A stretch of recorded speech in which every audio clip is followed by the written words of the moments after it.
ఈరోజు చంద్రబాబు నాయుడు గారు ఒక పెద్ద నిందను వేయడం జరిగింది. అదేమిటి అంటే తిరుపతి తిరుమల దేవస్థాన పరిధిలో ఉన్న వెంకటేశ్వర స్వామి కలియుగ వైకుంఠం వెంకటేశ్వర స్వామి సన్నిధిలో తయారవుతున్నట్టే ప్రసాదము మాంసపు కొవ్వు ఉత్పత్తుల నుంచి వచ్చిన నూనె ద్వారా దాంట్లో కలుపుతున్నారు అనేది ఆయన మోపిన అభియోగం. చిరస్థాయిగా మోపినారు అనేది ఆయన మోపిన అభియోగం. సో ఇట్స్ వెరీ చాలా డేంజరస్ స్టేట్మెంట్. ఎందుకంటే గవర్నమెంట్లో ఉన్నటువంటి ముఖ్యమంత్రి స్థాయి వ్యక్తి ఆ విధమైన మాట్లాడినాడు. సరే, అతను నిజం మాట్లాడుతున్నాడా అబద్ధం మాట్లాడుతున్నాడని ఈ ఒక్క దాంతోనే తెలిసిపోతుంది. గతంలో అతను చేసిన నిందలు అపవాదులు అవన్నీ కూడా నిజమా అవునా కాదా అనేది ఈ ఒక్క దానిలతో కూడా తేలిపోతుంది. కాబట్టి ఖచ్చితంగా వెంకటేశ్వర స్వామి సన్నిధిలో జరిగిన ఏదైనా ఉంది అనుకుంటే వాటిని ఖచ్చితంగా, ఎందుకంటే దానిలో వైసీపీ గవర్నమెంట్లో టీటీడీ ప్రెసిడెంట్గా ఉన్నటువంటి వైవి సుబ్బారెడ్డి గారు, కరుణాకర్ రెడ్డి గారు ఇద్దరు కూడా చెప్పారు, అసలు ఒక మనిషి జన్మ అయితే ఎవడైనా ఆ విధంగా మాట్లాడతాడా అని కూడా అంత ఘాటుగా కూడా వాళ్ళు స్పందించడం జరిగింది. దమ్ముంటే ప్రూవ్ చేయండి, కోర్టుకు వెళ్దామనే స్థాయిలో కూడా ప్రూవ్ చేయడం జరిగింది. నాకు తెలిసి జగన్మోహన్ రెడ్డి గారు కూడా వాటి గురించి మాట్లాడతారని నేను అనుకుంటున్నాను. మాట్లాడాలా, ఎందుకంటే గతంలో మనం గవర్నమెంట్లో ఉండి మనం మాట్లాడకపోవడంతోనే చాలా సమస్యలు కూడా మనం నెత్తికి తీసుకొని వచ్చినాం. ఊర్లో పోయేదంతా కూడా మనం తీసుకుని వచ్చి ఇప్పుడు గుళ్ళన్నీ కూడా విగ్రహాలు కొట్టేస్తున్నారని మన మీద అపవాదు వేసినారు.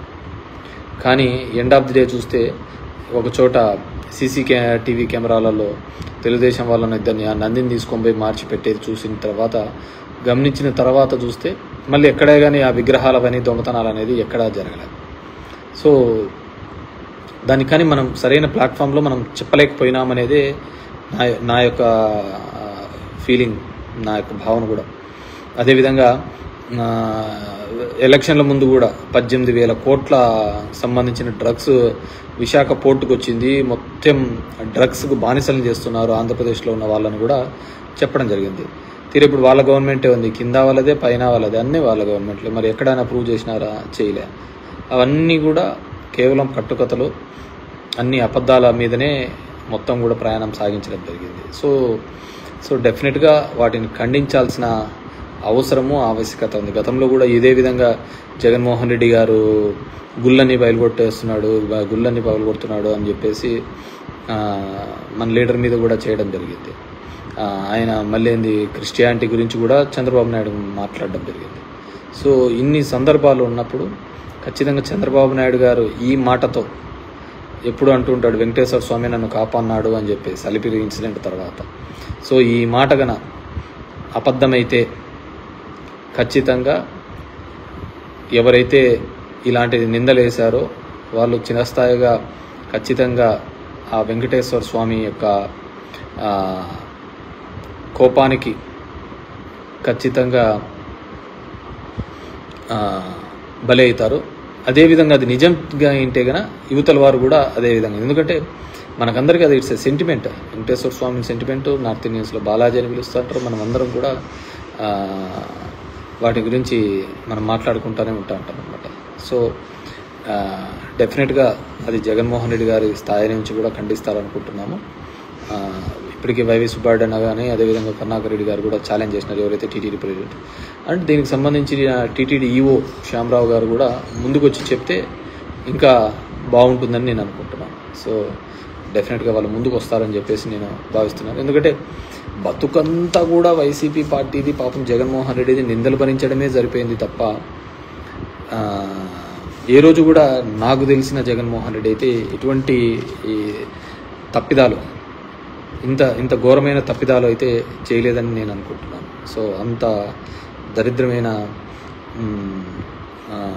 కామెంట్స్ చంద్రబాబు నాయుడు చేసినారు. ఒకవేళ ఆయనకు ముఖ్యమంత్రి స్థాయిలో కామెంట్ చేసినారంటే ఆయనకు ఏదో ఇన్పుట్స్ ఉంటాయి.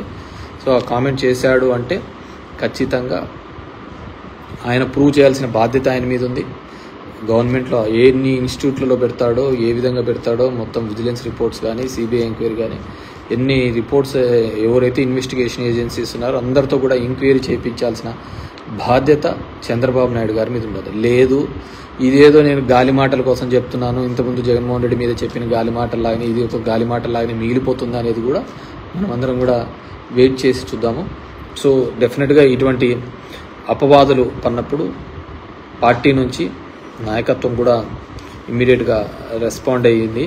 ఇంకా జగన్మోహన్ రెడ్డి గారు కూడా రెస్పాండ్ అవుతారు అనుకుంటున్నాను. ఆయన ఏమైనా రెస్పాండ్ అయితే నేనైతే ఏం అడ్వైజ్ ఇస్తానంటే, తిరుమలకు సీఎం గారు వెళ్ళి జగన్మోహన్ రెడ్డి గారు మా లీడర్ వెళ్ళి అక్కడే వెంకటేశ్వర స్వామిది దర్శనం చేసుకొని వచ్చి బయటకు వచ్చి కిందికి వచ్చి ఛాలెంజ్ చేస్తే అప్పుడు చంద్రబాబు నాయుడుకి అసలు విషయం తెలుస్తుంది.